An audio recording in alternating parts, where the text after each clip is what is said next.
Right, Middletown High School, midterm review 2019-2020, part 2. We'll do 8 through 14. So number 8, we have two expressions, a and b, and we want to find the difference a minus b.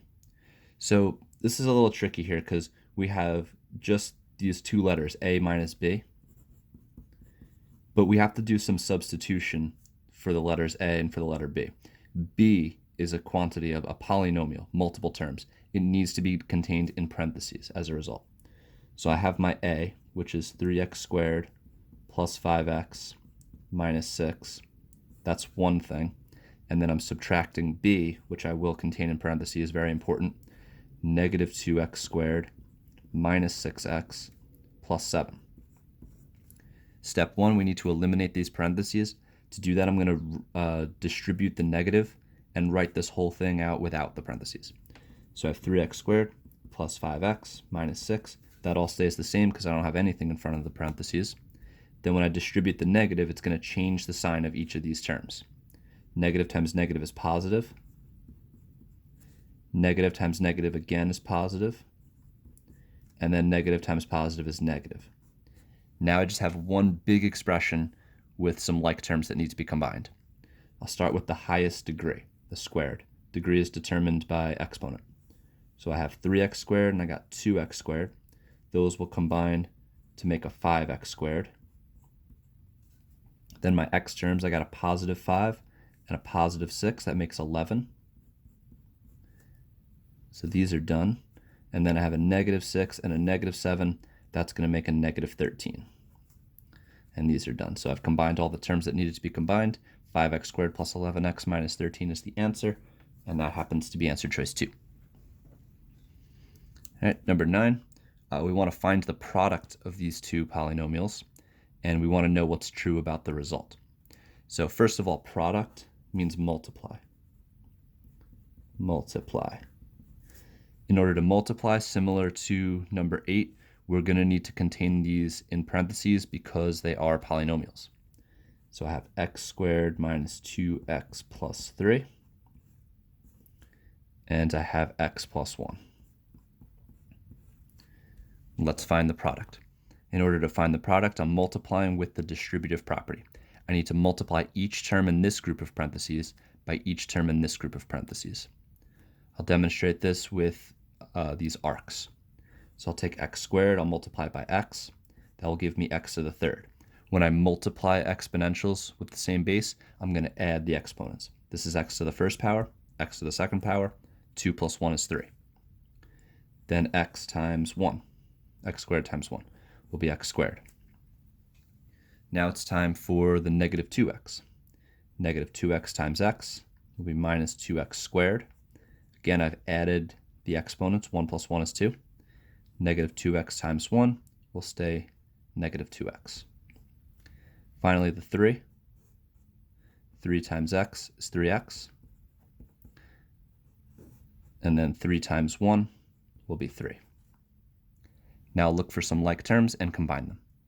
Again, I want to do this in standard form. Start from the highest degree, x to the third power. Nothing else is to the third power, so that's done. Next up will be my squared terms. I'll have x squared and negative 2x squared. That will make minus 1x squared. No need for the 1 in front of it.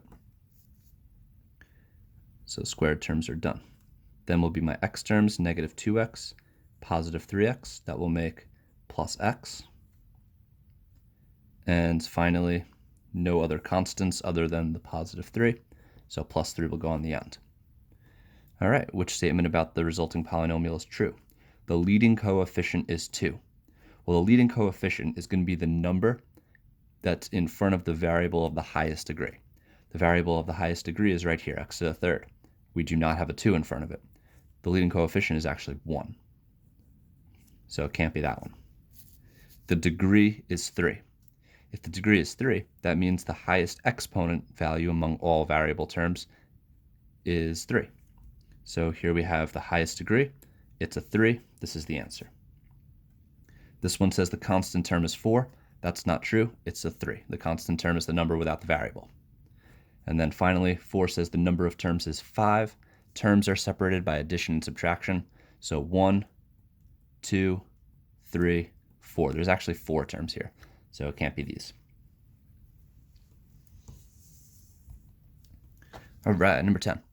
The expression represents the height in meters of a toy rocket T seconds after launch. The initial height of the rocket in meters is which of the following? So here's a key phrase right here, initial height. When we're talking about an initial value, that's when the input value is 0. So we're going to know that T is equal to 0. So we could take this expression and plug in a 0 for T.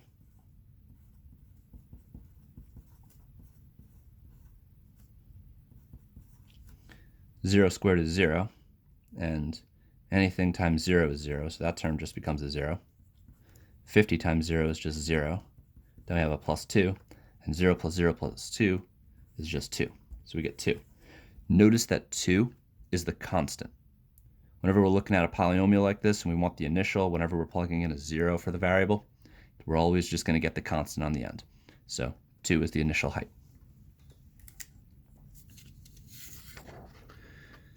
All right, number 11. The graph below shows two functions f of x and g of x. State all values of x for which f of x is equal to g of x. This is a system of equations. We have two graphs on the same set of axes. When we're looking for the solution to a system of equations on a graph, what we're looking for are intersections. Solutions are the intersections.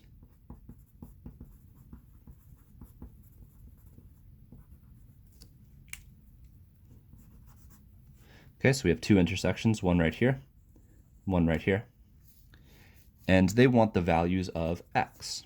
So these are coordinate points, 1, 1, 2, 3, and negative 1, 2, 3, 1, 2, 3, 4. Coordinates are written as x, y. So if they just want the x values, that's just the first number. So we have the x value of negative 3, and we also have the x value of 1. So x could be one of two things. So I'll make a solution set, an s and a backwards s, negative 3 and 1. Backwards s, s. All right, and there's the values for x that would make that true. Number 11 again, no, this is number 12. 3 functions are shown below. Which statement is true? All right, well, all of these are talking about the y-intercept. So I think it would be a good idea if we identified the y-intercept of each, and then we can start checking answer choices. So looking at f of x, the y-intercept is where it intersects the x-axis. So let's just note some things for y-intercept. Intercept could be where the graph crosses y-axis, and it's also the value when x equals 0.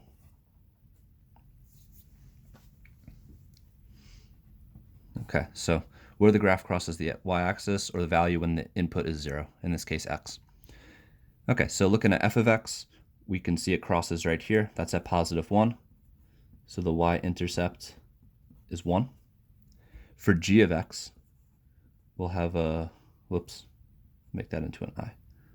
Y-intercept, it's when x is 0. So we want 3 to the 0 power plus 2. Anything to the 0 power is 1. So that gives us 1 plus 2. And 1 plus 2 is 3. So the y-intercept is 3. And we can use the second definition again when x is equal to 0 for the table. Each of x, we have x is equal to 0 right here. This is the coordinate point we're looking at, 0, negative 1. So for h of x, the y-intercept is negative 1. All right, so now we have our numbers. We have a 1, a 3, and a negative 1. All right, the y-intercept for h of x is greater than the y-intercept for f of x. Is negative 1 greater than 1? No way. The y-intercept for f of x is greater than the y-intercept for g of x. Is 1 bigger than 3? Nope. The y-intercept for h of x is greater than the y-intercept for both g of x and f of x? No, because it's not bigger than 3. The y-intercept for g of x is greater than the y-intercept for both f of x and h of x. Yes, 3 is bigger than -1, and 3 is bigger than +1. Answer choice 4.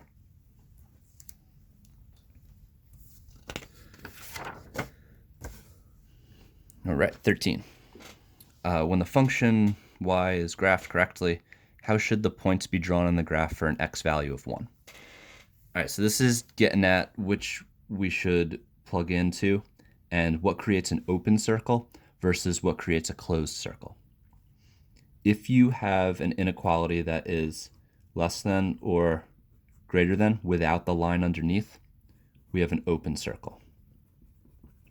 If you have a less than or equal to or a greater than or equal to, you have a closed circle. I always say it takes more ink to draw that line underneath the inequality. Therefore, it takes more ink to close the circle with more ink. Yeah. All right, so let's check it out. We're also going to have to do a little calculation. All right, so 1 is the x value. Notice that in all of these coordinate points, we have a 1 in the x spot.